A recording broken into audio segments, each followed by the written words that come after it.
Hello दर्शकबिन्दहरू स्वागत छ। आज तपाईहरुलाई म एकदमै तपाईहरुलाई चाहिँ सजिलो अथवा सिम्पल कुरा सिकाउन गइरहेको छु। नर्मल जुन व्यक्तिले ल्यापटप अहिलेसम्म प्रयोग गर्नुभएको छैन उहाँहरूको लागि ल्यापटप आज कसरी खोल्ने अथवा कसरी बन्द गर्ने त्यो सिम्पल कुरा म सिकाउँदै छु। तपाईले फर्स्ट अफ अल ल्यापटप खोल्दै हुनुहुन्छ भने त्यसलाई सकेसम्म चार्जमा राखेर तपाईले खोल्ने कोसिस गर्नु होला। यदि फर्स्ट टाइम तपाईले ल्यापटप नयाँ खोल्दै हुनुहुन्छ भने चाहिँ चार्जमा राखेर खोल्नुभयो भने त्यो बुस्ट हुनको लागि थोरै पावर चाहिन्छ, त्यसकारण चार्जमा राखेर खोल्नुभयो भने चाहिँ राम्रो हुन्छ। नयाँ ल्यापटप जुन चाहिँ बक्सबाट भर्खर झिक्नुहुन्छ त्यसलाई चाहिँ चार्जमा राखेर खोल्नुभयो भने चाहिँ राम्रो हुन्छ, अथवा केही टाइमसम्म त्यसलाई चाहिँ फुल चार्जमा पनि गराउन सक्नुहुन्छ। नर्मली तपाईको बाँकी खोल्ने भनेको तपाईको ल्यापटपलाई यसरी तानेर खोल्ने हो, यसमा कुनै पनि तरिका अथवा टेक्निक भन्ने लाग्दैन। सिम्पलसँग तपाईले यसरी खोल्न सक्नुहुन्छ, जहाँनिर तपाईको स्क्रिन तलपट्टि किबोर्ड देख्न सक्नुहुन्छ। ल्यापटप किन्ने क्रममा चाहिँ तपाईले कुन कम्पनीको किन्नु भएको छ,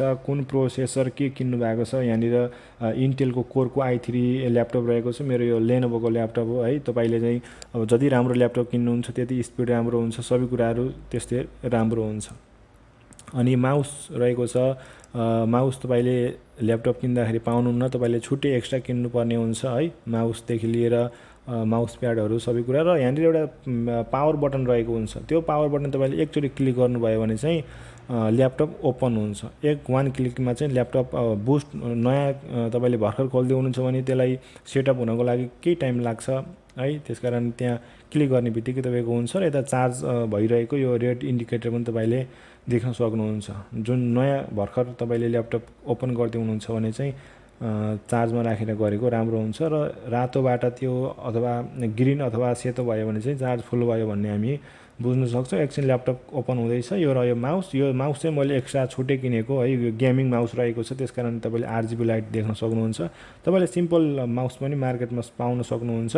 माउसमा हात राख्ने तरिका एकदम सिम्पल छ। बिचमा रोलिङ हुन्छ, साइडहरुमा राइट क्लिक लेफ्ट क्लिक हुन्छ। त्यही क्लिकले नै माउसको प्रयोग गर्ने हो। एकदमै सिम्पल छ।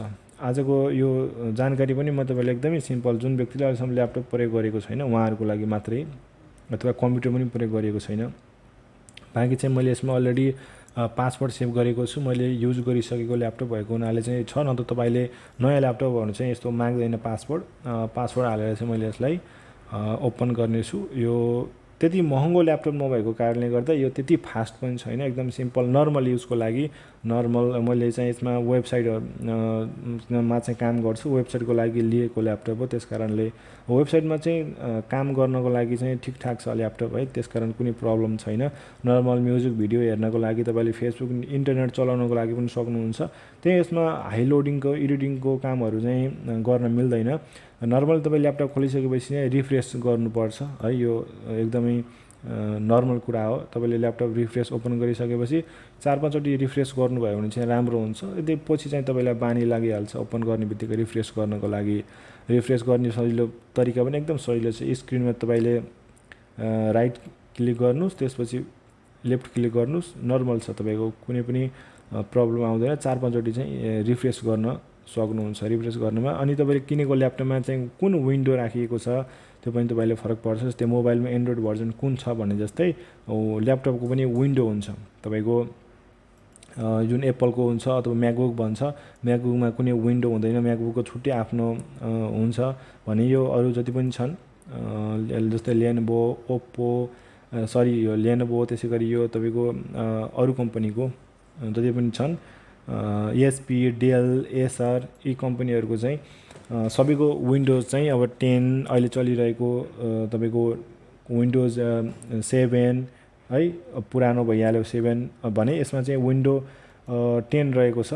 विन्डो 10 तपाईको आफ्नो विन्डो सजिलो जुन छ तपाईले त्यही युज गर्न सक्नुहुन्छ भने तपाईको साइडमा तपाईले त्यहाँनिर मेनु देख्न सक्नुहुन्छ। ल्यापटप बन्द गर्नु पर्यो भने चाहिँ त्यो पावर बटनमा क्लिक गर्नुपर्छ।